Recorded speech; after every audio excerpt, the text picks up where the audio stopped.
Rent a girlfriend मांगा chapter 406 spoilers is here. तो एक हफ्ते का एक्स्ट्रा ब्रेक लेने के बाद भी ऑथर ने फिर से रंडी रोना दिखा दिया है। मेरा मतलब यार इस चैप्टर को पढ़ने के बाद मुझे रियलाइज हो गया कि साला मैं और तुम हम ही दोनों चूतिए हैं जो उम्मीद लगाए बैठे हैं कि शायद स्टोरी अच्छी प्रोग्रेस करेगी, पर साला कुछ नहीं हो रहा है। बहरहाल चलो मैं पहले तुम्हें चैप्टर की स्टोरी सुनाता हूँ, फिर बाद में गालियां देंगे।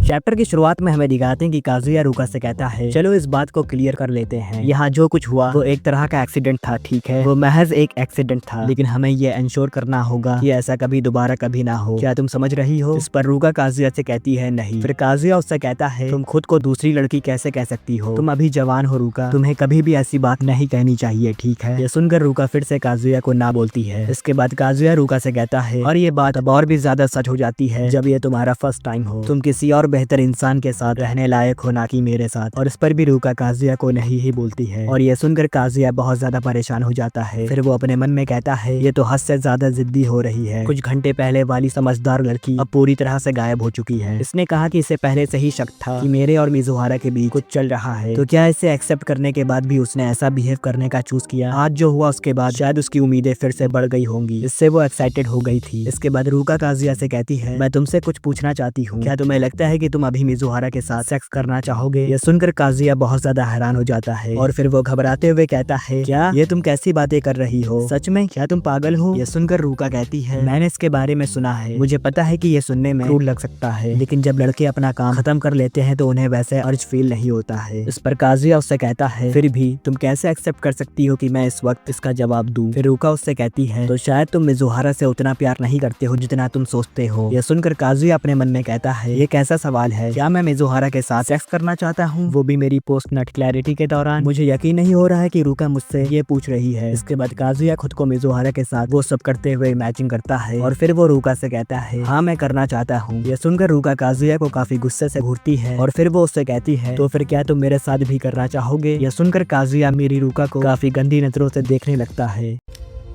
देखो देखो दरिंदगी चेहरे से टपकती है, नंबर 1 का कमीना है। छी छी छी, आंखें देखो, नीयत में खोट साफ नजर आता है, हवस से भरी हुई। बहरहाल फिर काजुया कहता है बकवास मत करो, मेरा मतलब है कि ये प्यार या कुछ भावनाओं से काफी ज्यादा कॉम्प्लिकेटेड है, इसके अलावा इस तरह की चीजें इतनी आसान नहीं होती, शायद तुम्हें समझ नहीं आए और ऐसा लगता है जैसे इसका अपना ही दिमाग हो। फिर काजुया अपने मन में कहता है मुझे पता है कि मेरे लिए ऐसा कहना बहुत बुरा है, मैं कितना बेकार हूँ। बहरहाल रूका ये सब सुनकर काफी गुस्से में आ जाती है और फिर वो कहती है अच्छा अब मैं घर जा रही हूँ, मेरी मॉम ने मुझे एक मैसेज भेजा है। ये सुनकर काजुया अपने मन में कहता है वो जा रही है, लेकिन मुझे नहीं लगता कि हमने कुछ भी सुलझाया है, आज वो जितनी ज्यादा वर्कडअप हो गई थी उस हिसाब से पता नहीं वो आगे क्या करेगी। इसके बाद हमें दिखाते हैं कि रूका काजुया के घर से जा रही होती है और जाते वक्त वो काजुया से कहती है जो मैंने पहले कहा था मैं उसके बारे में सीरियस थी, आज के दिन चीजें मेरे मन मुताबिक नहीं हुई, लेकिन जब तक तुम मेरा फर्स्ट टाइम नहीं ले लेते मैं हार नहीं मानूंगी। ये सुनकर काजुया कहता है क्या जैसा मैंने पहले कहा था ऐसा कभी नहीं होगा? रूका उससे कहती है तुम चुप रहो, मैं तुमसे नहीं बल्कि तुम्हारे शरीर से बात कर रही हूँ, इसका अपना खुद का मन होता है ना? ये कहकर रूका वहाँ से जाने लगती है और फिर काजुया अपने मन में कहता है वो घर जा रही है, क्या मुझे सच में उसे ऐसे ही जाने देना चाहिए? रूका के पास मिजुहारा का नंबर है सिर्फ इसलिए कि वो कहती है कि उसे दूसरी लड़की बनने में कोई प्रॉब्लम नहीं है, तो उसका मतलब ये नहीं है कि वो कुछ नहीं कहेगी। फिर काजुया रूका को आवाज लगाकर रोकता है और उससे कहता है आज जो हुआ उसके बारे में मिजुहारा को मत बताना। यह सुनकर रूका काजुया को फिर से काफी गुस्से में घूरती है और फिर वो उससे कहती है मैं किसी भी चीज का वादा नहीं कर सकती। ये कहकर रूका काजुया के घर से चली जाती है और उसके जाने के बाद काजुया कहता है अब मुझे क्या करना चाहिए? फिर काजुया आखिर में कहता है अरे यार मैं सच में एक बेवकूफ हूँ। और यहीं पर ये चैप्टर खत्म हो जाता है। अब तुम ही लोग मुझे बताओ कि आखिर ये मांगा में क्या हो रहा है। पिछले चैप्टर को पढ़कर मुझे लगा था कि इनका ब्रेकअप हो जाएगा, लेकिन फिर से कुछ भी नहीं हुआ, मतलब ये स्टोरी एक इन्फिनाइट लूप बन गई है। हर 20-30 चैप्टर के बाद मिजुहारा और काजुया करीब आते हैं और फिर से अलग हो जाते हैं। दूसरी तरफ काजुया रूका से ब्रेकअप करने की कोशिश करता है, लेकिन बार बार रूका उसे ये कहकर मना कर देती है कि वो कभी हार नहीं मानेगी। मतलब यार मुझे समझ नहीं आ रहा है कि ये चूतिया ऑथर आखिर करना क्या चाहता है। भाई स्टोरी कहीं से भी आगे नहीं बढ़ रही है। इस भड़वे ऑथर से मैं कहना चाहता हूँ कि बहनचोद कुछ तो ऐसा दिखा दो जिसे देखकर थोड़ा सुकून मिल जाए। सच बताओ तो मुझे लगता है कि हम इस मांगा की एंडिंग नहीं देख पाएंगे, क्योंकि 2026 में तो दुनिया खत्म है। बहरहाल तुम्हारा इस रंडी रोने पर क्या ओपिनियन है मुझे कमेंट में जरूर बताना, और हाँ वीडियो को लाइक करना मत भूलना, और अगर चैनल पर नए हो तो सब्सक्राइब करके बेल आइकन को भी दबा देना ताकि तुम्हें ऐसे ही इंटरेस्टिंग वीडियोस की नोटिफिकेशन मिलती रहे। तो फिर आज के लिए बस करते हैं, मैं मिलूंगा तुमसे नेक्स्ट वीडियो पे, तो बाय बाय।